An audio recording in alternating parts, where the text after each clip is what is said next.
15절이고요. 그리고 로마서 12장 1절입니다. 자, 사무엘상은 제가 읽고 로마서 12장 1절은 여러분 다 같이 그렇게 읽으면 되겠습니다. 제가 사무엘상 말씀 먼저 읽을게요. 다윗이 전에 피곤하여 능히 자기를 따르지 못함으로 부솔 시내에 머물게 한 200명에게 오매 그들이 다윗과 그와 함께한 백성을 영접하러 나오는지라. 다윗이 그 백성에게 이르러 문안하매 다윗과 함께 갔던 자들 가운데 악한 자와 불량배들이 다 이르되 그들이 우리와 함께 가지 아니하였은즉 우리가 도로 찾은 물건은 무엇이든지 그들에게 주지 말고 각자의 처자만 데리고 떠나가게 하라 하는지라. 다윗이 이르되 나의 형제들아 여호와께서 우리를 보호하시고 우리를 치러 온 그 군대를 우리 손에 넘기셨은즉 그가 우리에게 주신 것을 너희가 이같이 못하리라.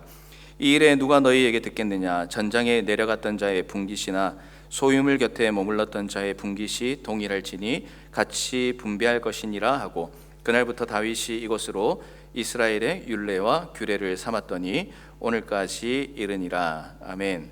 자, 우리 이제 로마서 12장 1절 말씀 다 같이 한 목소리로 크게 읽도록 하겠습니다. 자, 준비됐죠? 시작. 그러므로 형제들아 내가 하나님의 모든 자비하심으로 너희를 권하노니 너희 몸을 하나님이 기뻐하시는 거룩한 산 제물로 드리라. 이는 너희가 드릴 영적 예배니라. 아멘. 자, 우리 이 시간 멀 웰링턴에서 오신 강성준 목사님 나오실 때 여러분 정말 마음을 담아서 큰 박수로 환영하도록 하겠습니다.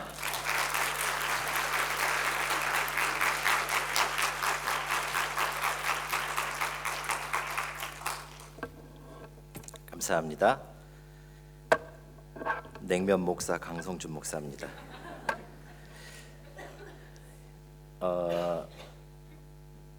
비유를 해도 하필 제가 옆에 있는 형제한테 물어봤습니다. 우리 최 목사님이 안 먹는 것도 있나? 싫어하는 것도 있나? 돼지갈비뿐만 아니라 웬만한 건 다 드시는 분인데 돼지갈비를 제일 좋아하시고 마지막 이 냉면을 먹으셔야 된다 하는 말씀으로 저를 소개해 주셔서 정말 감사합니다. 사실 징글징글합니다. 우리가 맨 처음에 올라왔을 때는 코로나 때문에 수련회가 연기되는 바람에 올라왔다가 그냥 저 구석에서 예배드리고 그냥 내려갔고요. 두 번째는 겨우 돼가지고 올라오긴 했는데 수련회장까지 갔다가 둘째 날 저녁 집회하고 기도회 하는 도중에 갑자기 난리가 나가지고 그죠? 여러분들은 다 오클랜드로 내려왔지만 저는 그 왕가레이 호텔에다가 장로님이 그냥 떨어뜨려 놓고 알아서 가라고 그냥 가버리셔서 그 다음 날 사실 내려가지도 못하고 호텔에서 있으면서 예배를 드리고 그렇게까지 감동스러운 얘기는 아직 아닙니다. 예. 그리고 내려가게 됐고요. 사실은 이렇게 마지막이 남아가지고 참 이렇게 마음이 찝찝했어요. 왜냐하면 내려가고 얼마 안 있다가 수련회 강사비라고 송금을 해주신 거예요. 그래서 강사비는 다 받았는데 보니까 강사비가 이 주일 예배까지 온 것 같아요. 그래서 먹튀 목사가 된 거잖아요, 갑자기. 그래서 너무 불안한데 거기다가 최근에 이 한우리교회 청년들이 웰링턴에 여행 오는 사람들이 꽤 자주 있어요. 그래서 지난번에도 얼마 전에도 우르르 내려와가지고 이제 우리 반주하는 자매님이랑 형제님들이랑 내려와가지고 왜 왔냐 그랬더니 4월에 온다 그러고 안 와서 내려왔대요. 잡으러 왔단 얘기죠.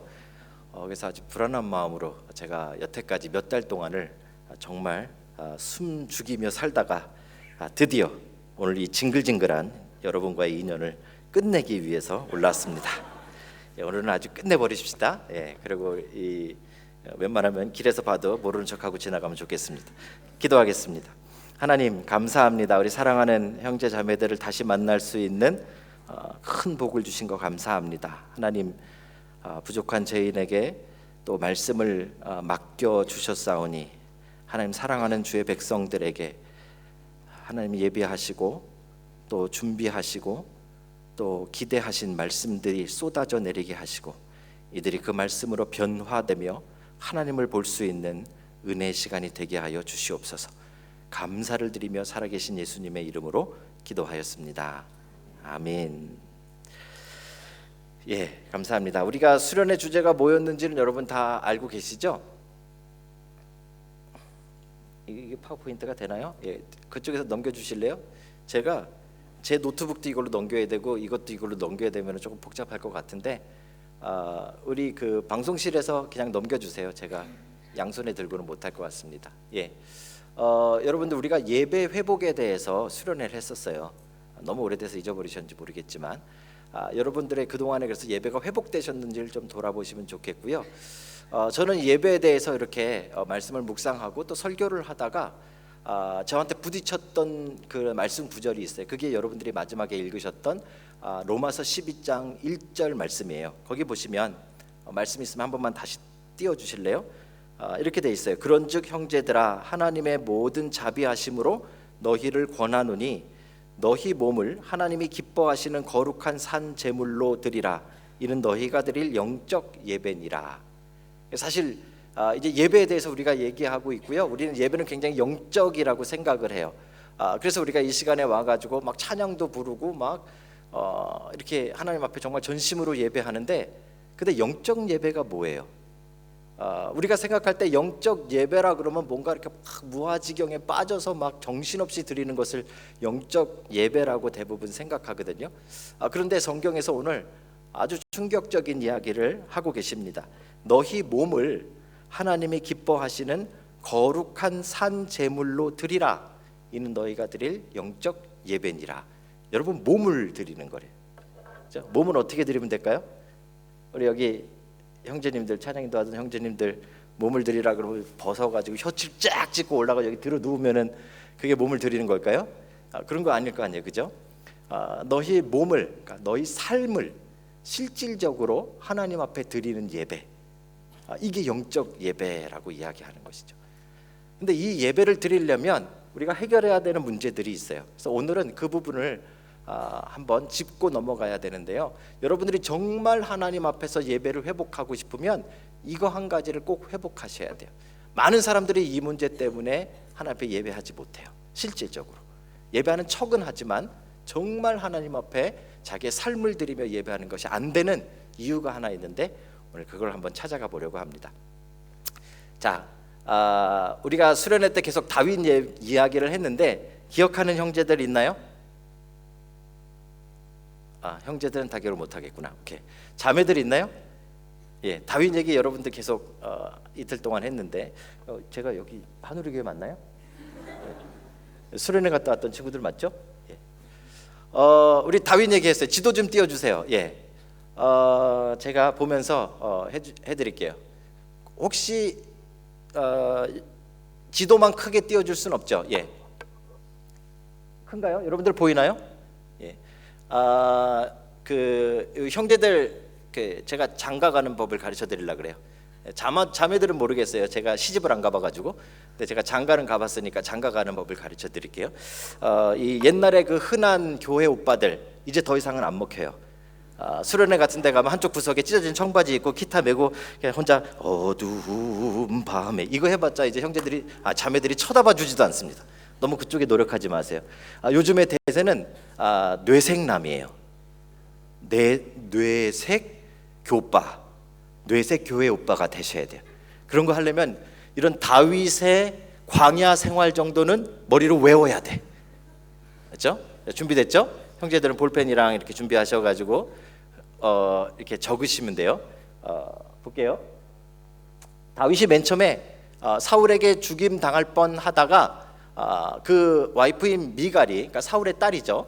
사울의 딸이 도와줘서 창문으로 도망을 갑니다. 그리고 어디를 갔는가 하면 여기 이름이 뭐죠? 라마라는 곳으로 갑니다. 라마에 왜 갔는가 하면 라마에 사무엘이 살고 있었어요. 사무엘이 사울도 왕으로 세웠고 지금 다윗에게도 기름을 부었잖아요. 그러니까 킹메이커예요. 가장 중요한 인물인 사울이 있는 곳으로 다윗이 도망갑니다. 감사합니다. 크게 띄워주셨네요. 크게 띄우긴 했는데 잘라졌네. 예, 저 위에 여기에 라마라는 곳으로 갑니다. 거기 사무엘을 만났는데 사무엘에게 자초지종을 얘기했어. 지금은 사울이 날 죽이려 그래. 이거 어떻게 하면 좋아요? 그랬더니 사무엘이 그럼 나랑 같이 가자. 라마에는 나얏이라는, 적으셔도 돼요, 나얏이라는 선지자 학교가 있었어요. 그 선지자 학교로 다윗과 이 사무엘이 함께 도망갑니다.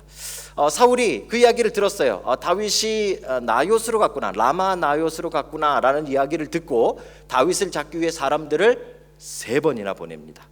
3번이나 보냈는데 선지자 학교잖아요. 그 당시에 선지자 학교는 이렇게 가면은 막 정말 이렇게 영적으로 예언하고 막 이런 일들이 있었나 봐요. 막 다윗을 잡겠다고 창 들고 칼 들고 군사들이 갔다가 거기 가서 창 놓고 칼 놓고 자기네들도 막 예언하는 사람들 중에 하나가 되는 거죠. 3번이나 그런 일이 있었어요. 그래서 마지막에 4번째 사울이 직접 갑니다. 사울이 직접 다윗을 죽이려고 라마로 갔는데 거기서 사울도 옷을 벗어 제끼고 거기서 막 이 무아지경에 빠져서 예언하는 일을 하게 됩니다. 다윗 잡는 걸 잊어버린 것이죠. 거기가 바로 라마 나얏이라는 곳입니다.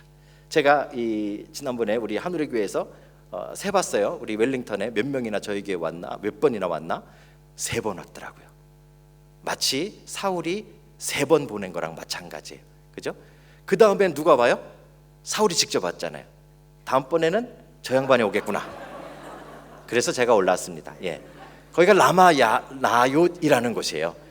거기에 사울이 거기까지 쫓아오니까 다윗이 거기도 이제 안전하지 않다라고 생각해가지고 어디로 가는가 하면 그 옆에 있는 기브아라는 곳으로 갑니다. 예, 여기가 바로 기브아예요. 기브아는 어떤 곳인가 하면 기브아는 사울의 고향이에요. 그러니까 거기에는 사울의 아들인 요나단이 있었겠죠. 다윗이 요나단과 아주 절친한 친구였어요. 요나단이 자기 생명처럼 다윗을 사랑했어요. 그래서 요나단에게 가가지고 니네 아빠가 날 정말 죽일 건지 아닌 건지 물어보는 장면이 어디에서 나오는가 하면 기브아에서 나옵니다. 근데 거기서 우리 아버지가 널 죽일라 그래 하는 이야기를 듣고 다윗이 다시 도망가게 되는데요. 어디로 도망가는가 하면 놉이라는 곳으로 갑니다. 놉, 여러분들 영어 쓰는 친구들 많이 이야기하죠. 우리 집에서도 그래요. 야, 아빠랑 같이 밥 먹을래? 놉, 이런 거. 그 놉입니다. 놉인데 놉은 제사장들이 사는, 레위인들과 제사장들이 사는 특별한 마을이었어요. 아무나 들어갈 수가 없는 곳이었죠. 거기에 가면은 누구죠? 아히멜렉이라는 사람이 있었어요. 제사장인데 이 아히멜렉은 지금 사울이 다윗을 죽이려고 하는지도 몰랐고요. 다윗이 헐레벌떡 거기에 가가지고 하나님께 드려진 진설병, 거룩한 떡을 먹고 또 물을 마시고 기운을 차려가지고 계속 도망가는 일을 합니다. 그때 가져간 게 뭐냐면 골리앗의 칼이에요. 골리앗을 이겼었잖아요 예전에. 그 칼을 그 놉에 보관하고 있었어요. 그걸 들고 이제 다윗이 다시 도망을 갑니다. 자, 어디로 가는가 하면 이제 한참 내려와서 가드라는 곳으로 갑니다. 요건 지난번 설교 때 나왔던 부분이에요. 가드는 이스라엘 땅이 아니라 블레셋 땅이었고요. 거기에는 아기스라는 왕이 살고 있었어요. 이름은 아기지만 굉장히 험상궂고 뚱뚱했을 것으로 저는 추정합니다. 성경적 근거는 없어요. 근데 그 사람이 다윗을 보고 이제 받아줄 것인가 말 것인가 결정해야 되는데 신하들과 함께 막 투덕투덕 거리고 막 싸웁니다. 야, 다윗을 받아주면 되냐? 난리가 난다. 그러고 막 소리가 나는 거죠. 다윗이 위험을 느낍니다. 자, 그렇게 해서 어떻게 탈출했어요? 예전에 오래전에 설교가 기억나시는 분, 다윗이 어떻게 하고 탈출했다. 미치겠다 진짜. 뭐죠? 미친 척하고, 이렇게 항상 제 말에는 답이 숨어져 있어요. 미친 척하고 침을 질질 수염에 흘리면서 침을 수염에 이렇게 흘리면서 거기서 쫓겨나게 되죠. 그죠? 그래서 겨우 목숨을 구하고 어디로 가는가 하면 여기에 아둘람이라는 곳으로 갑니다. 거기에 굴 속에 들어가 가지고, 여러분 마음 생각해 보세요. 최고의 장군이었는데 지금 어떻게든지 살아보려고 적군에게 갔다가 아기스 왕에게 겨우 미친 척해서 겨우 살아나왔어요. 그래서 지금 굴 속에 있는 거죠. 그죠? 제가 그 굴 속에서 어떻게 하나님을 찬양했는가, 이런 것도 설교했는데 기억하시는 얼굴은 하나도 없는 것 같아요. 어쨌든지 거기서 하나님 앞에 찬양을 합니다. 아둘람 굴 안에서. 그죠? 그런데 놀라운 일이 일어났어요. 가장 다윗의 어렵고 힘든 그 상황 속에 사람들이 모이기 시작하는 거예요. 여기저기서 성경에 보면 억울한 자, 빚진 자, 그죠? 그다음에 뭐 가족들이니까 지금으로 말하면 반란자 뭐 이런 사람들, 그런 사람들이 다 어중이 떠중이 몰려가지고 한 400명 정도가 바로 이 아둘람에 모이게 된 것입니다. 특별히 다윗의 가족들, 아버지와 형제들이 모이게 됐어요. 왜냐하면 사울 밑에 있으면 역적이잖아요. 그러니까 죽을 게 뻔하니까. 그래서 이제 그 사람들을 400명을 데리고 어디로 갈게요? 화살표가 있는데 어디로 갈게요? 모압 땅으로 갑니다. 그때 제가 퀴즈를 냈죠. 모압 땅으로 다윗이 갔던 이유는 무엇일까요? 그리고 그 중에 한 형제가 저의 PPT를 컨닝해서 맞췄던 형제가 있습니다. 아직까지 기억하나 보십시다. 왜 갔죠? 모압 땅으로? 예, 할머니는 증조 할머니 뻘이 되는 사람이 룻이라는 사람인데, 룻이라는 사람이 모압 여인이었잖아요. 자기 외가 쪽으로 도망간 거예요. 그죠? 그래서 거기에 제일 안전한 자기 외가 쪽에 들어가서 거기에 자기의 식구들을 맡겨놓는 일이 거기 모압에서 일어난 것이죠. 자, 이제 그러면 좀 살만한 거 아닌가요? 외가 집에 이 백도 있고 모압 땅에서 조금 정착해서 힘을 기르면 될 텐데, 선지자 갓 선지자가 다윗을 찾아갑니다. 유대 땅으로 가라. 그죠? 여기서 우리는 되게 중요한 걸 하나 생각해 봐야 돼요. 정말 하나님을 찬양하고 하나님을 예배하고 하나님을 만날 수 있는 장소는 안전하고 편안하고 좋은 곳이 아닐 수도 있어요. 진짜 여러분들이 하나님을 만나는 인생의 순간들을 보면 항상 광야인 경우들이 참 많아요. 다윗은 그래서 다시 광야로 갑니다. 어디로 가는가 하면 헤렛 수풀이라는 곳으로 가게 되어집니다. 다시 광야 생활을 하면서 그 광야에서 삶을 살게 되어지는 것이죠. 그런데 한참 지났는데 소문을 하나 들어요. 이제부터 이야기가 조금 달라집니다.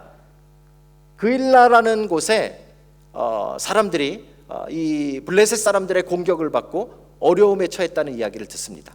그때 다윗 주변에 모였던 사람들이 한 600명 정도가 돼요. 다윗이 그 600명을 데리고 그일라로 가서 그일라를 도와줍니다. 블레셋에게 죽을 뻔한 그일라 사람들을 구해내는 일을 하죠. 그렇죠? 그래서 그때부터는 이제 이 광야에서, 예전에는 그냥 찔찔 울면서 찬양만 했는데 그거 가지고는 안 되고요. 이제는 600명을 데리고 블레셋으로부터 공격당하고 또 여기저기에 공격당하는 그 자기 백성들을 구해주는 로빈훗 같은 삶을 다윗이 잠시 살게 되어지는데, 그 첫 번째가 바로 그일라라는 곳입니다. 그런데 이름이 좀 뭐 그일라 뭐 이거라서 그런지 모르겠지만, 그일라 사람들이 다윗을 사울에게 밀고 해버려요. 여기 다윗이 왔어요. 그래서 사울이 다시 군대를 데리고 이 다윗을 잡기 위해서 추격해 내려옵니다. 다시 도망갔겠죠. 이제 빨간 두 번째 도망 루트를 보시면 됩니다. 어디로 가는가 하면 10이라는 광야로 갑니다. 10, 1, 2, 3, 4, 5, 6, 7, 8, 9, 10 10이라는 광야예요. 광야에 갔는데 이 10이라는 광야까지 이제 사울이 쫓아옵니다. 그런데 여기에 10이라는 그 동네에는 많은 백성들이 너나 할 것 없이 사울에게 연락해가지고 다윗을 잡아달라고 이야기합니다. 배신자들이 아주 득실득실한 곳이죠. 그래서 거기서 다시 도망쳐서 어디까지 가는가 하면 마온이라는 황무지까지 갑니다. 이때 아마 이 사울이 제일 열심히 다윗을 쫓아다녔고요, 다윗이 제일 열심히 도망 다녔던 데가 이 마온 광야쯤 되는 것 같아요. 그렇죠? 자, 그러면 이제 우리 그 뇌색 교빠들 이쯤 되면 여기서 찬양을 하나 불러야죠. 그죠? 하나님이시여, 자매야 일로 와봐라. 하나님이시여 이렇게 딱 부르면 분위기가 안 좋아지나? 오케이. 그럼 다음으로 넘어갑시다. 자, 마온에서 아무 일도 안 일어나고 계속해서 사울은 쫓아오고 점점 더 어려워지니까 어디로 가는가 하면 엔게디라는 곳으로 갑니다. 여기 한참 떨어졌어요. 엔게디는 사해 근처인데 여기는 동굴들이 되게 많아요. 그래서 하루는 동굴에 다윗과 그 무리들이 숨어 있는데 사울이 성경에 보면 발을 가리러 이제 동굴에 들어왔다 그래요. 이 발을 가린다는 말이 뭔가 하면 화장실 일 보는 거예요. 여러분 화장실 가서 일을 보려면 너무 상상을 많이 하지 마시고요. 바지를 벗으면 어떻게 해요? 바지가 쑥 내려가서 발이 가려지잖아요. 그죠? 그래야 이제 앉을 수 있잖아요. 그래서 발을 가리러 간다 그래요. 그래서 발을 가리기 위해서 동굴에 들어갔는데 하필이면 그 안쪽에 다윗이랑 다윗의 군대들이 숨어 있는 동굴이었어요. 거기서 다윗이 사울을 죽일 수도 있었지만 죽이지 않습니다. 옷자락만 조금 잘라내고 사울을 살려주죠. 그게 바로 이 엔게디라는 곳입니다. 여기서도 계속 사울이 쫓아오는 것이 이제 다윗은 좀 불안했어요. 그랬는데 그때 어떤 불안한 일이 생기는가 하면 사무엘이 죽게 되어집니다. 다윗이 그렇게 의지했던 첫 번째 도망갔던 그 사무엘이 죽었다는 이야기를 듣고 멀리 도망가는데 거기가 바로 이 바란 광야라는 곳입니다. 이 바란 광야에서 한참을 지내다가 이제 다시 어느 정도 올라오게 되는데 여기가 갈멜이라는 곳이에요. 갈멜에서는 어떤 일이 있었는가 하면 다윗의 요청을, 다윗이 이제 600명하고 같이 다니니까 먹을 것도 필요하고 좀 도움이 필요했어요. 그래서 나발이라는 부자한테 좀 도움을 요청했는데 이 나발은 어리석은 사람, 바보 이런 뜻이에요. 그가 다윗의 요청을 거절하고 나중에 죽게 되고요. 그 나발의 아내였던 아비가엘이라는 여자와 다윗이 결혼하게 되어지죠. 그게 이 갈멜입니다. 그리고 갈멜에서 다시 아까 나왔던 그 10이라는 광야에 가게 되어지는 것이죠. 이 10이라는 광야에서 이제 어떤 일이 일어났는가 하면 사울이 또 쫓아왔는데 이번엔 3,000명을 데리고 왔어요. 엄청난 군대를 데리고 온 거예요. 3,000명을 데려왔는데 그 군대에서 밤에 잘 때 다윗과 다윗의 용사들이 그 진영에 들어가서 사울이 자고 있는데 그 옆에 있는 사울의 창과 물병을 가지고 나옵니다. 그렇죠? 창으로 한번 찍으면 그냥 게임이 끝나는 경기였지만 다윗은 그렇게 하지 않고 사울을 살려주죠. 그렇죠? 그걸 알고 거기서 이제 사울은 돌아갑니다. 자, 이쯤 되면 이제 다윗은 더 이상 도망갈 곳이 없어요. 보세요. 다 돌아다녔잖아요. 그렇죠? 어딜 가든 언제든지 사울이 쫓아올 것이라는 것을 이제 다윗은 알게 되어집니다. 그리고 더 이상은 이스라엘 땅에서 살 수 없으니까 어디로 갈까요? 다시 블레셋 땅으로 갑니다. 그래서 그때 자기를 죽이려고 했던, 자기를 안 받아줬던 아기스에게 다시 갑니다. 이젠 이야기가 좀 다른 것이 600명이라는 군사를 데리고 그 동네에 어려운 일들이 있을 때마다 로빈훗처럼 나타나가지고 큰 일을 했던 것을 그들도 알고 있었어요. 그래서 이 다윗을 받아주면 이게 나중에 좀 쓸모 있겠다라는 생각을 아기스가 하게 되어집니다. 그래서 그 아기스가 다윗을 받아서 어디에 머물게 해주는가 하면 이 시글락이라는 곳에 머물게 해줍니다. 이때 보세요. 한 600명 정도 남자들이 600명이니까 아내와 아이들까지 하면 2,000명 정도 될 거예요. 그러니까 큰 마을은 아니더라도 그래도 어느 정도 규모가 있는 마을을 이루게 됐고 거기서 이제 약 한 1년 반 정도를 지내게 되어집니다. 자, 이제 오늘 여기까지가 지난 시간 이야기였어요. 자, 이제 오늘 이야기는 이 시글락에서부터 일어나는 일이에요. 자, 어떤 일이 일어났는가 하면 이 블레셋들하고 그 다음에 이스라엘과 전쟁이 벌어집니다. 이스라엘은 12지파로 되어져 있었지만 왕이 있었고 블레셋은 각각의 왕들이 있었어요. 아기스 왕도 있었고 뭐 무슨 왕도 있었고 여러 왕들이 있었죠. 여러분 영화 브레이브하트인가요? 그거 보시면 스코티시들이, 그죠? 부족장들이 모여가지고 막 회의하고 하는 거 있잖아요. 그거 생각하시면 돼요. 그게 딱 블레셋 상황이에요. 그래서 블레셋들이 연합군을 만들어서 이스라엘과 한판 붙기를 작정합니다. 그 장소가 어딘가 하면 여기요. 오늘 지도가 영 도와주질 않네요. 저 위쪽이에요. 거기서 이제 전쟁을 벌이기로 하고 이 전쟁에 이제 이 블레셋 사람들이 모이기 시작하는데 아기스가 이런 생각을 합니다. 이번 전쟁에 다윗을 한번 데려가 봐야겠다. 그렇죠? 다윗을 데려가서 다윗이 이제 이스라엘과 전쟁을 하는데 참전해서 이스라엘과 싸우게 되면 다시는 다윗이 이스라엘로 못 갈 거 아니에요. 그죠? 이게 아주 최고의 비수를 생각해낸 거예요. 아기스가. 그래가지고 다윗에게 함께 그 전쟁에 참여하자라고 요청합니다. 다윗은 어땠을까요? 은혜를 갚아야 되니까 당연히 전쟁에는 참여해서 아기스를 도와주긴 해야 되겠는데 문제는 만약에 자기가 이스라엘과 싸우게 되어지면 다시는 이스라엘로 못 돌아간다는 걸 다윗도 알고 있었어요. 정말 곤란하지만 할 수 없이 출전한 거죠. 그래서 여기에서부터 시글락에서부터 이 위까지 아벡이라는 곳까지 올라가게 되어지는데 성경에서는 거기 갔다 오는데 3일이 걸렸다라고 기록하고 있어요. 그러니까 꽤 멀리 이제 출전을 한 것이죠. 그래서 이제 전쟁에 나가려고 다윗도 이제 마음은 막 복잡하죠. 이스라엘과 싸우면 내가 이스라엘과 싸우게 되면 다시는 이스라엘로 못 돌아갈 것인데 이걸 싸워야 되나 말아야 되나 그런 마음을 가지고 이제 올라간 것이죠.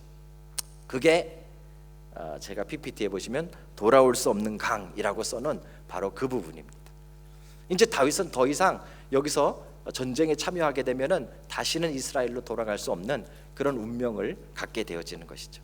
자, 그런데 재밌는 일이 하나님께서 도우신 것 같아요. 재밌는 일이 일어났어요.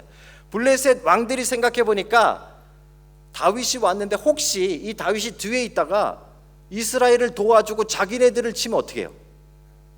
이거 좀 곤란해요. 이 다윗을 못 믿겠는 거죠. 그래가지고 블레셋 왕들이 모여가지고 안 되겠다, 다윗은 돌려보내라 그러고 아기스 왕을 엄청 야단칩니다. 아기스는 허세를 부리면서 야야 다윗 우리를 도와줄 거야 라고 했지만 다른 사람들의 반대가 너무 심해서 할 수 없이 다윗을 돌려보내게 됩니다. 여기 이제 잘 보십시오.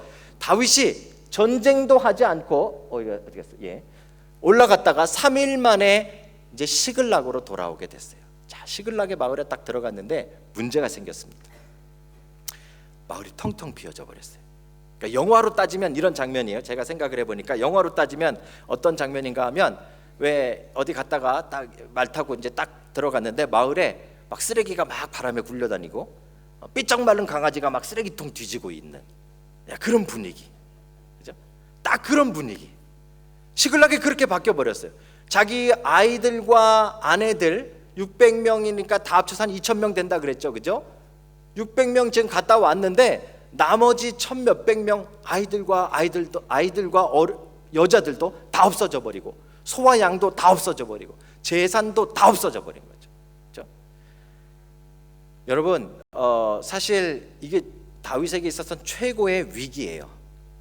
최고의 위기예요. 지금 뭐 이 여러 루트를 가지고 광야를 한참 돌았지만 이 광야를 도는 동안에 그래도 사람들도 생기고 결혼들도 하고 아이도 낳고 이제 뭐 양과 소도 생겨서 작지만 하나의 마을을 이루게 되어졌는데 지금 그 마을이 쑥대밭이 되어져 버린 거예요. 아말렉이라는 나라가, 저 밑에 있는 아말렉이라는 나라가 바란 광야 밑에 있는 데인데요, 거기서부터 올라와서 시글락을 치고 다 약탈해가지고 도망가 버린 거예요. 자, 600명과 함께 갔다 왔는데 이 600명들의 마음이 어땠을까요? 갔다 왔더니 자기 애들이 없어졌어요. 갔다 왔더니 자기네 집이 다 불탔어. 갔다 왔더니 자기 와이프도 잡혀갔어요. 갔다 왔더니 내 재산은 하나도 없어졌어요. 그죠? 엄청나게 화가 납니다. 그래서 그 자리에서 다윗을 죽이려고 합니다. 사실은 다윗도 피해자예요. 다윗도 두 아내를 잃었고요, 빼앗겼고요, 그리고 다윗의 재산도 다 없어진 것이죠. 이게 사실 제일 무서운 상황이 되어진 것인데, 사실 우리가 이제 서로 요즘 정치에서도 그렇고 서로 이렇게 적이 생겨서 이렇게 싸우더라도 딱 한 가지 하지 말아야 될 것이 있어요. 그렇죠? 우리 형제들 옆에 사람을 보면서 얘기합시다. 가족은 건드리지 마라. 뭐 가족이 없나 다들? 가족은 건드리지 말아야 되는데 가족을 건드린 거예요. 다윗이 열받았어요. 그래서 다윗이 600명을 데리고 이제 추격하기 시작합니다. 아말렉을 추적하는데 문제는 이 아말렉이라는 나라는 어떤 나라인가 하면 기동성이 굉장히 좋은 나라예요. 낙타를 타고 어디선가 나타났다가 뭘 훔쳐가지고 도망가는. 물론 지금 노예들을 잔뜩 잡아가지고 여자와 아이들을 데려가고 있으니까 속도가 그렇게 빠르지는 않겠지만 그래도 지금 3일 동안 전쟁에 나갔다가 돌아오자마자 이 사람들이 다시 지금 출발했으니까 얼마나 지쳤겠어요. 따라가는 게 한계가 있었던 것이죠. 그래도 열심히 쫓아갔어요. 한참 밑으로 내려가다 보시면 브에세바라고 써있고 그쪽 옆에 이렇게 강들이 있잖아요. 그 중에 한 지류인 부솔이라는 시냇가에 도착하게 됩니다. 작은 시냇가요. 자, 이 부솔 시냇가에 도착해서 계속 쫓아가야 되는데 6월의 기도 제목은 왜 나오죠? 예.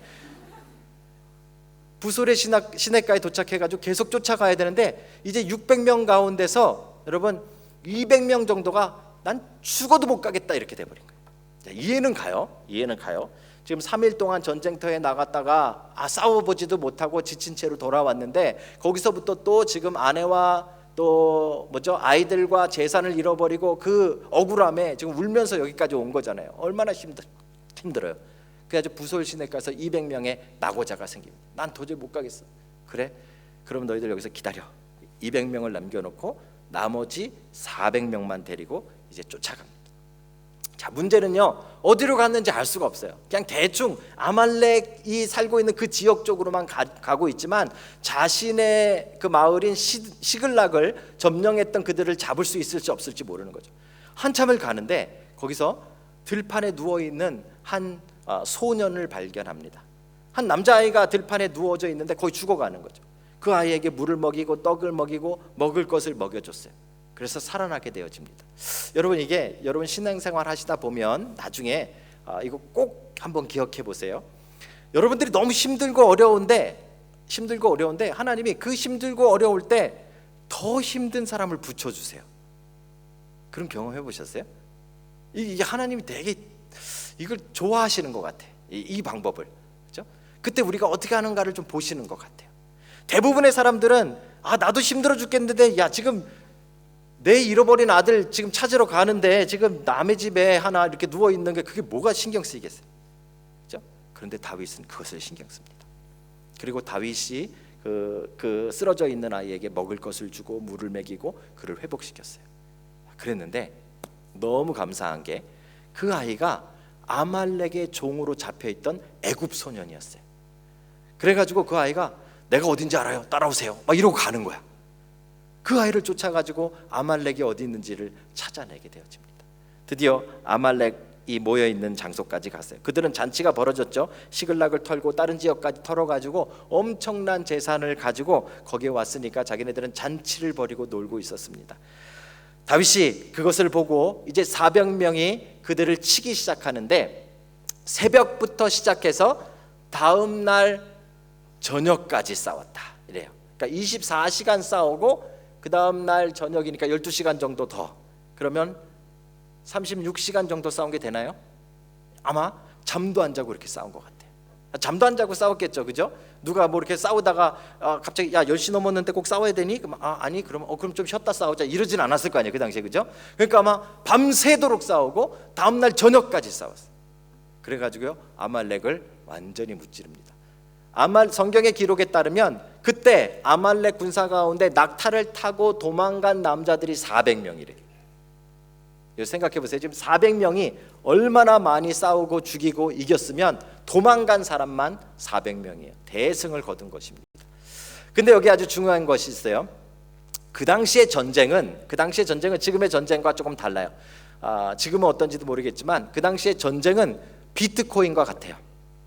그래서 전쟁을 하면 항상 뭘 얻어가지고 가야 돼요. 여러분 비트코인 왜 투자해요? 여러분은 안 할 거야, 그죠?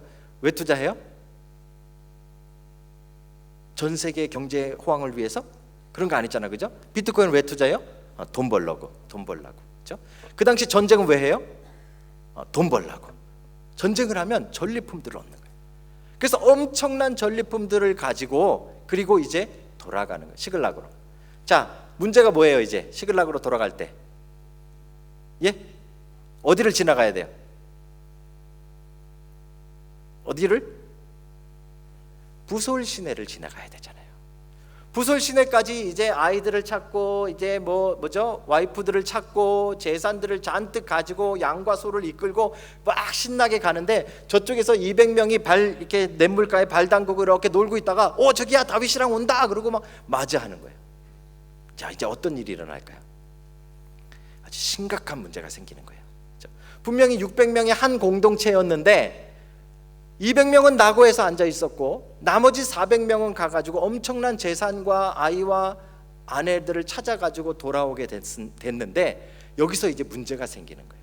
성경에는 불량배들 또 뭐 비류들 이렇게 설명해 놨는데 양아치들이죠, 그죠? 마음이 별로 깨끗하지 않은 사람들. 근데 제 생각에는 대부분의 사람들이었을 것 같아요. 대부분의 사람들의 생각에 지금 얘네들은 여기 시냇물에 앉아가지고 차가운데 발 담그고 놀고 앉았었고 나는 지금 며칠 동안 잠도 못 자고 싸워가지고 이걸 다 찾아가지고 왔는데 이들과 이거를 나눠야 될까 말아야 될까, 이제 문제가 생긴 거죠, 그렇죠? 그래서 몇 명이 제안을 합니다. 다윗, 얘네들 여기 앉아서 놀고 있었는데 우리는 목숨 걸고 싸웠는데 똑같이 주면 안 돼. 얘네들한테는 어떻게 해야 돼요? 그래도 선심을 써서 잃어버렸던 아내와 아이들을 돌려줘서 떠나보냅시다, 그렇죠? 이 공동체 안에 이제 큰 문제가 생긴 거예요.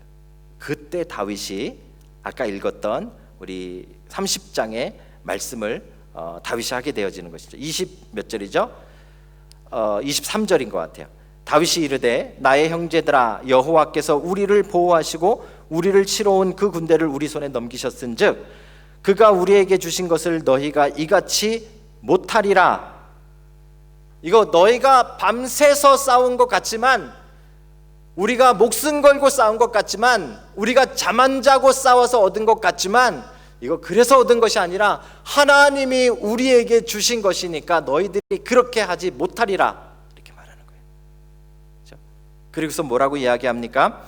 이 일에 누가 너희에게 듣겠느냐? 전장에 내려갔던 자의 분깃이나 소유물 곁에 머물렀던 자의 분깃이 동일할지니 같이 분배할 것이니라. 앉아서 놀고 있던 200명이나 목숨 걸고 싸웠던 400명이 똑같이 나누어 가질 것이다. 그리고 이게 다윗이 정한 특별한 법이 되어져요. 이때부터 이스라엘은 항상 이 법을 적용합니다. 그렇죠? 이게 뭐가 대단할까요?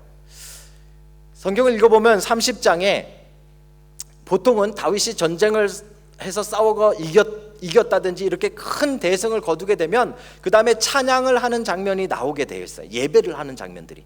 그런데 오늘 본문에는 예배하는 장면이 없어요. 대신 이 장면이 예배 대신에 들어가 있어요. 그렇죠?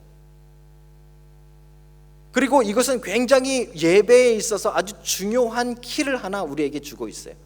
공동체 안에 우리의 관계들이 깨어져 있을 때는 하나님을 예배할 수 없다라는 것을 우리는 배우게 돼요.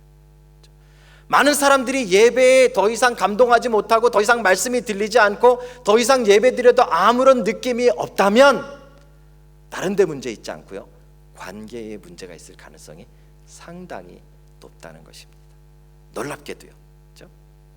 그래서 오늘 다윗은 이 예배처럼 보이지 않지만, 그죠? 이 관계의 문제를 해결함으로써 하나님 앞에 나아가는 특별한 방법을 하나 만들고 있는 것이에요. 왜냐하면 하나님께서 주신 것이니까 너희들 뜻대로 우리의 생각대로 나누지 못할지니라 하는 것이 다윗의 주장이었던 것이죠. 제가 여러분들과 예전에 목회했던 것, 또 지금 목회했던 것들을 수련회 기간 동안에 여러 번 나누었어요. 그래서 아마 여러분들이 대충 이제 저에 대해서 어느 정도 아시겠지만, 지금 제가 웰링턴에서 목회한 지 이제 4년, 그리고 하누리교회에서 청년부 담당하고 있다가 예담교회, 지금 박성원 목사님이 섬기고 있는 예담교회를 개척해서 10년, 그래서 지금 이제 14년째 목회를 하고 있어요. 그런데 특별히 예담교회를 생각해 보면, 처음에는 제가 이제 하누리교회, 그래도 뭐 여러분들 기분 좋으라고 하는 얘기는 아니고요, 기분 좋을지 모르겠지만 그래도 오클랜드에서 하누리교회 그러면 좀 괜찮은 교회잖아요. 저만 별로 안 그래요? 목사님, 예, 어디 가셨어요? 예, 애들 좀 잘 챙겨주세요. 예, 굉장히 괜찮은 교회잖아요, 그렇죠? 그래서 저는 이 하누리교회에서 훈련받고 하누리교회에서 사역했다는 것에 대한 좀 자부심이 있었어요. 그리고 여기서 말씀 훈련 받고 여기서 뭐 이렇게 행정이나 목회한 거 훈련 받았으니까 저는 이 담임 목회하면 되게 잘할 거라고 생각을 했어요. 그런데 웬걸요? 담임 목회를 시작하자마자 그 다음 달부터 너무 힘든 거예요. 너무 힘든. 위기가요, 이렇게 보통은 위기가 하나 끝나고 조금 쉬었다가 두 번째 위기가 오고 그러잖아요. 근데 이건 위기가 하나 오고 있는데 또 하나가 오고 막 이런 분위기. 막 너무 정신없고 머리 더 빠지고 막 힘든 그런 상황이었어요. 그러다가 정말 제가 목회를 수도하게 되어질 만한 위기가 한번 찾아왔어요. 그 위기가 어떻게 찾아왔는지 저는 사실 그 위기인지도 몰랐어요. 대부분의 어려운 일은요, 이 교회 신앙생활 하다 보면 그 사람을 선거할 때 많이 나타나요. 장로님 뽑거나 뭐 이렇게 뭐 목사님이 새로 오거나 이렇게 사람을 새로 뽑으면 꼭 문제가 생겨요. 제가 섬기던 교회에도 이제 오랜만에 드디어 이제 장로님을 첫 번째로 세우기 위해서 이제 피택 한다 그러죠. 투표까지 해가지고 한 분이 예정이 되어졌어요. 그리고 이제 이분을 이제 6개월 훈련하고서 장로로 세우기만 하면 돼요. 제가 그 일을 위해서 얼마나 기도했게요. 제가 그 일을 위해서 정말 얼마나 막 정말 발바닥에 땀 나도록, 이런 표현 맞나요? 얼마나 애썼게요, 그렇죠? 자, 그랬는데 이제 그분이 피택돼서 6개월만 지나면 이제 장로 인직을 해야 되는데 어떤 분에게 전화가 왔어요. 목사님, 그분을 장로님으로 세우면 저희들은 교회 안 나올 겁니다. 이게 무슨 말씀이야? 본인들이 뽑아놓고 내가 뽑은 것도 아니고 이게 왜 이런. 그래서 제가 그분을 만나러 갔어요. 그분을 만나서 이야기를 들었더니 복잡한 일이 벌어진 거예요. 그 장로님으로 피택되셨던 분이 비즈니스를 하다가 잘 안 돼가지고 뱅크럽이 되셨는데, 그 뱅크럽 된 것을 막기 위해서 교회 성도님들에게 돈을 빌리셨던 거예요. 제가 제자발을 하면서 절대로 50불 이상은 빌리지 마시고 50불 이상 빌려달라고 하면 그냥 주십시오, 이렇게 얘기했어요. 그런데 이 사람 저 사람한테 돈을 빌리고 물건을 빌리고 해서 많이 빚을 지신 거예요. 전체를 따져보니까 한 15만 불, 20만 불 정도 이렇게 되는 것 같아요. 꽤 많은 빚이었어요. 그런데 그 중에 한 사람에게만 거의 10만 불을 빚지신 거예요. 그리고 이분에게 2만 불, 이분에게 1만 불. 그게 이제 막 퍼졌는데 더 이상 이분이 갚을 능력이 없게 되어져서 그게 성도들 사이에 이제 문제가 됐던 거예요. 제가 얼마나 미련하면, 그렇죠? 제가 얼마나 영적으로 깨어 있지 않으면 그런 상황도 몰랐던 거예요. 나중에 알았어요. 큰일 났다. 이제 교회는 문 닫게 생겼다. 이런 상황이 되어진 것이죠. 기도했어요. 하나님, 이제 어떻게 합니까? 이제 뭐 방법이 없습니다. 이제 사람들은 나가겠다 그러죠. 아니면 제가 제 손으로 이 사람을 이제 뭐 장로로 안 세우고 뭐 해야 됩니다. 이렇게 해야 되는데 제가 그럴 수는 없죠. 이거 어떻게 해야 됩니까? 막 기도하고 있었어요.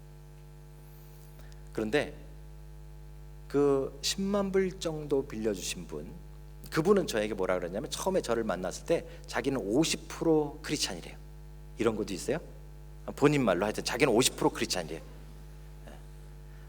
그랬던 분이에요. 그러니까 뭐 그렇게 예배도 열심히 나오진 않고 뭐 이렇게 사업 때문에 왔다 갔다 많이 하시고 그러신 분이에요. 그때도 그분이 한국에 있었어요.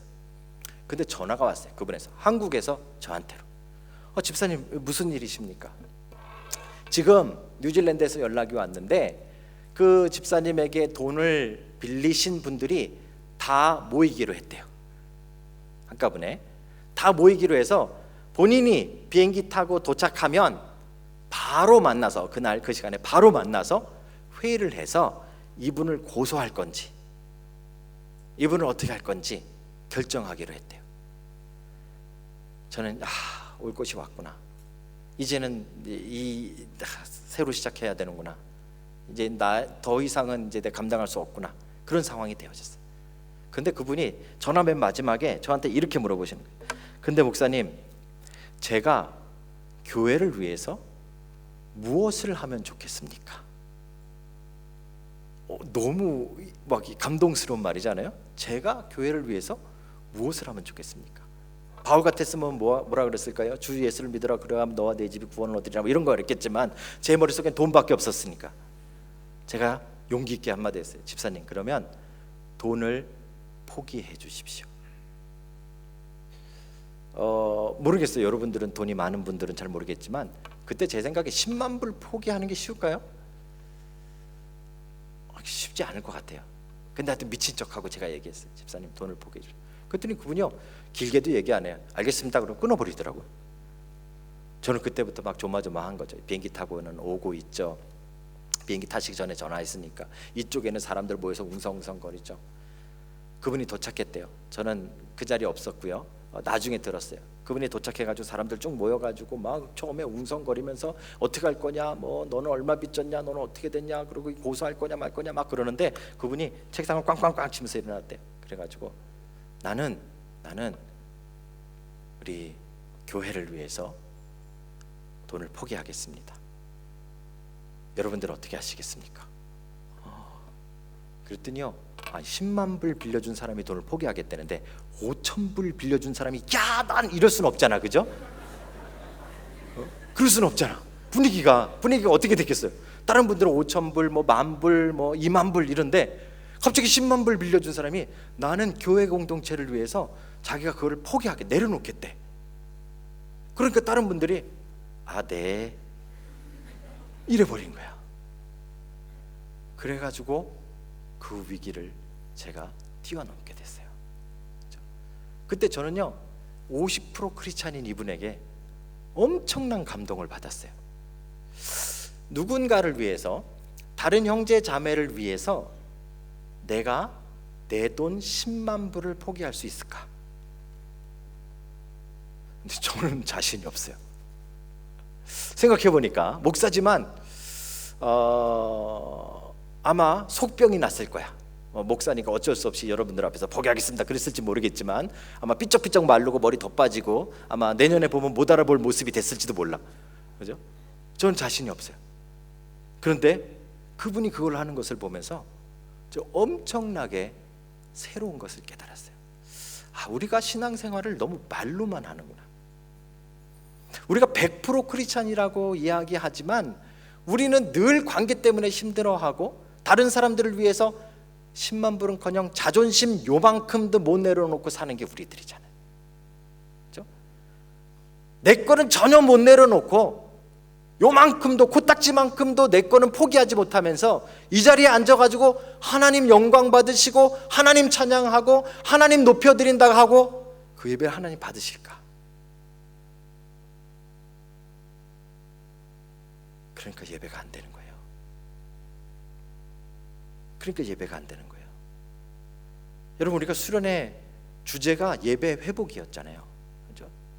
예배를 회복하시려면 여러분 찬양도 잘하셔야 되고 말씀도 정말 잘 준비하셔서 우리 목사님 전해 주셔야 되고, 지난주 말씀이 뭐였죠? 게으르지 마라.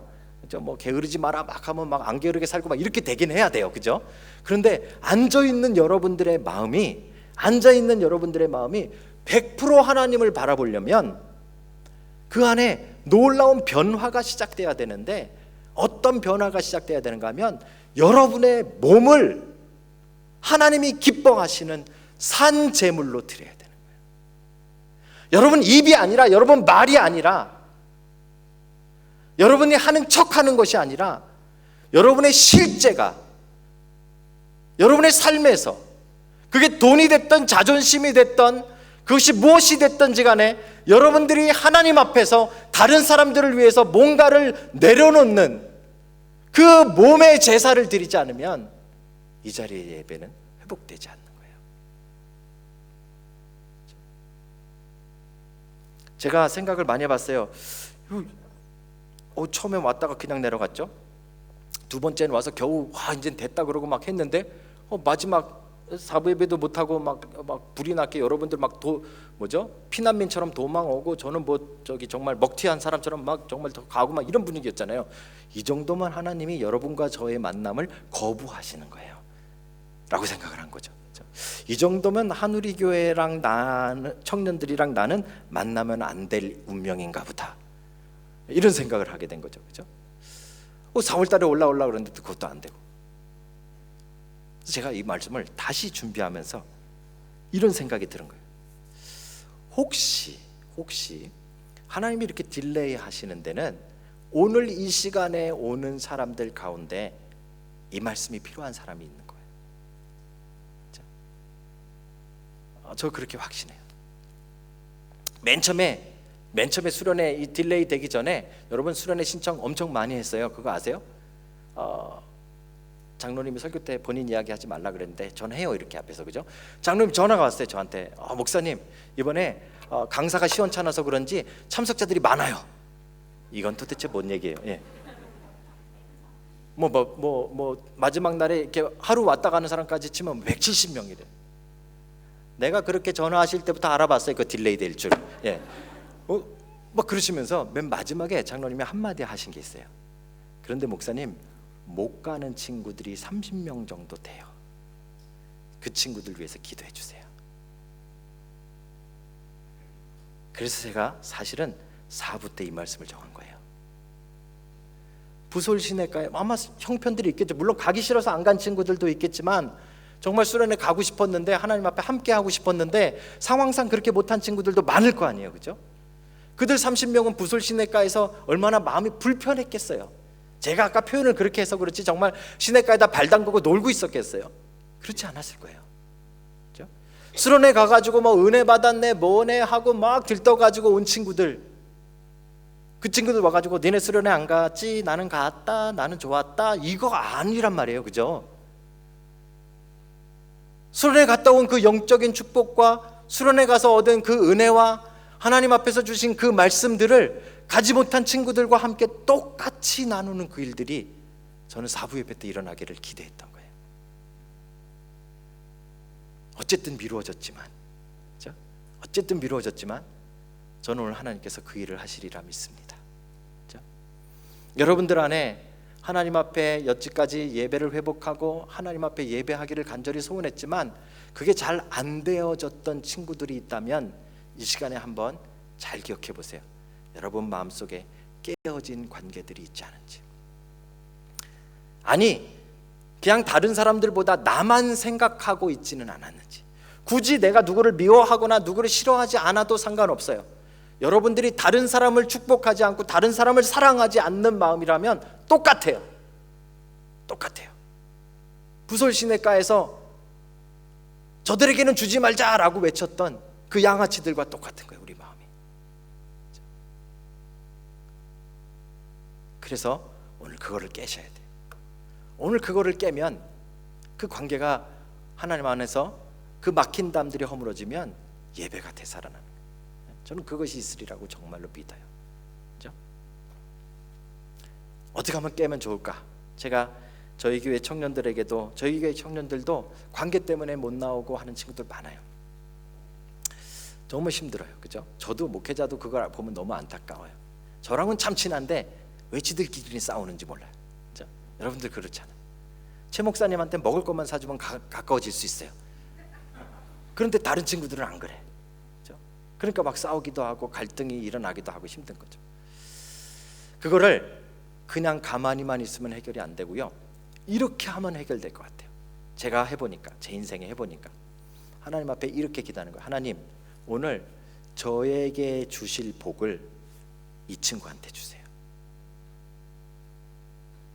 여러분이 과감하게 오늘 하나님 앞에 받을 은혜와 복을 옆에 사람한테 넘겨주세요. 제가 장담하건대 그렇게 남을 축복하고 다른 사람을 먼저 생각하는 사람을 하나님은 더 은혜를 주실 거예요. 그렇다고 또 머릿속으로 내가 요거 주면 하나님 더 주시겠지, 그러지 마시고 정말 진심으로 여러분 마음속에 정말 내가 그냥 소가 닭 보듯이 그냥 봤던 그 형제자매들 옆에 얘는 우리 교회 다니긴 다녔나라고 생각했던 이 사람들이 하나님이 함께 예배하라고 묶어주신 그 600명이라는 생각을 가지고 하나님 내게 주실 복을 이 친구한테 오늘 주세요. 그렇게 한번 기도해 보시면 엄청난 예배 회복이 있으리라고 저는 믿습니다. 우리 찬양팀 한번 앞으로 나오실까요? 아까 물어보더라고요. 목사님 이 찬양은 몇 번 하시게 되나요? 10번 한다 그랬어요. 제가 10번이든 20번이든 우리의 마음이 정말로 다른 사람을 축복할 수 있을 정도로 찬양하십시다. 여러분, 찬양에는 두 종류가 있어요. 하나는 하나님을 향해서 하는 찬양이에요. 이게 진짜 찬양이에요. 그런데 놀랍게도 하나님이 또 기뻐하시는 찬양이 있어요. 이건 사실은 하나님을 높이는 게 아니기 때문에 우리가 많이 꺼려하지만 하나님 안에서 다른 사람을 향해 내 마음을 주고 다른 사람을 향해 내 사랑을 주는, 이것도 엄청난 찬양이에요. 그렇죠? 이게 돼야 보이지 않는 하나님을 사랑한다고 성경은 이야기하고 있어요. 우리 하나님의 사랑이 다 같이 자리에서 일어나서 한번 찬양해 보십시다. 정말 그런 축복의 마음이 생기는지. 여러분 옆에 있는 사람에게 하나님의 사랑이 당신의 삶 가운데 가득하기를 축복합니다. 정말 한번 축복해 보십시다. 하실 때 아까 제가 말씀드린 대로 하나님 내게 주실 복 오늘 이 친구한테 주시면 안 될까요? 하나님 내게 주실 하나님의 은혜 오늘 이 친구한테 주시면 안 될까요? 그렇게 한번 찬양해 보십시다. 찬양하겠습니다.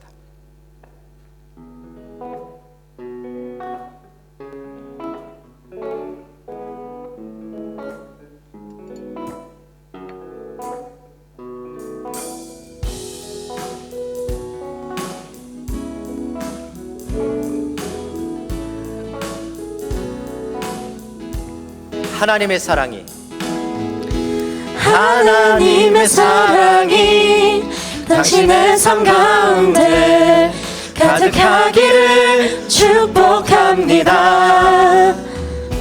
하나님의 은혜가 우리 가운데 가득하길 기도합니다. 서로 보면서 찬양합시다.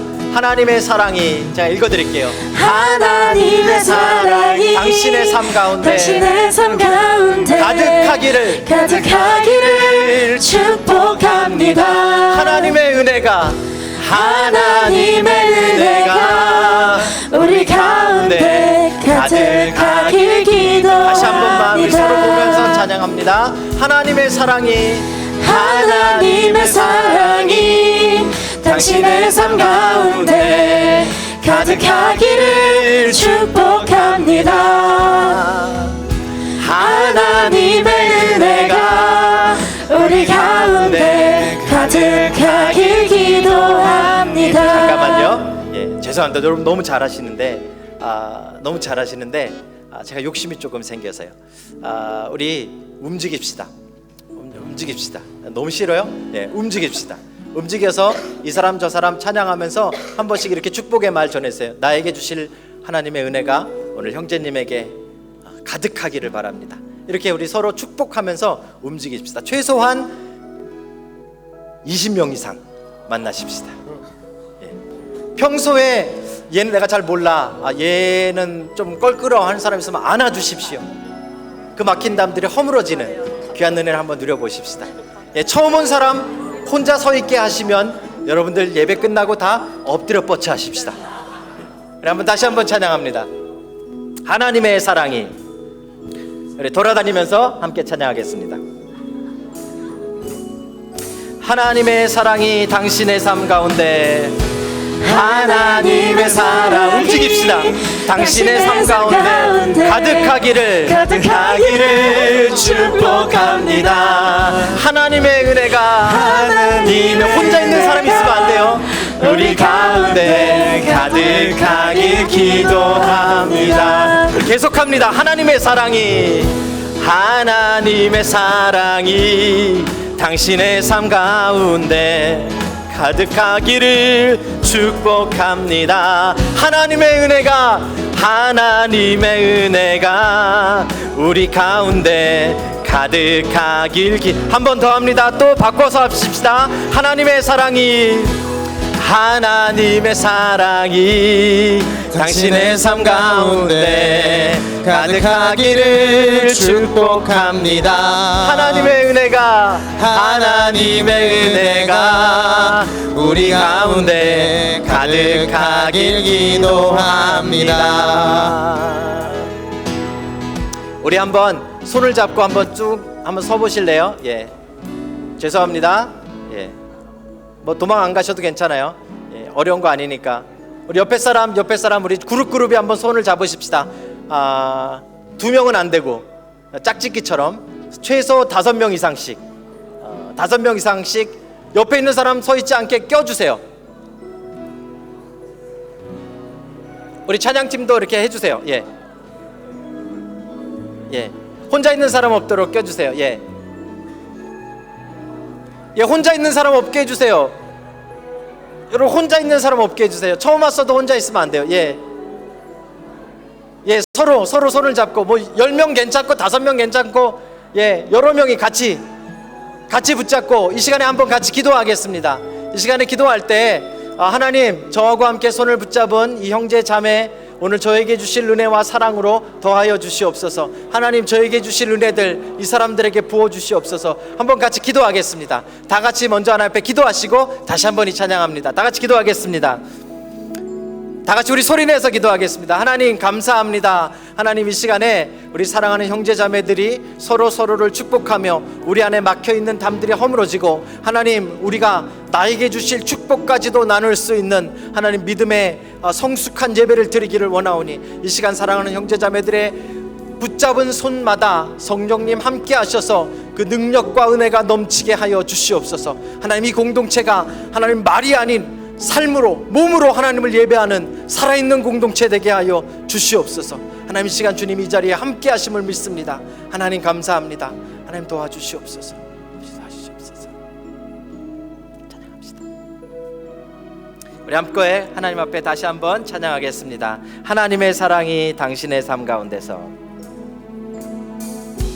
하나님의 사랑이 당신의 삶 가운데 가득하기를 축복합니다. 하나님의 은혜가 우리 가운데 가득하길 기도합니다. 다시 한 번만 합니다. 하나님의 사랑이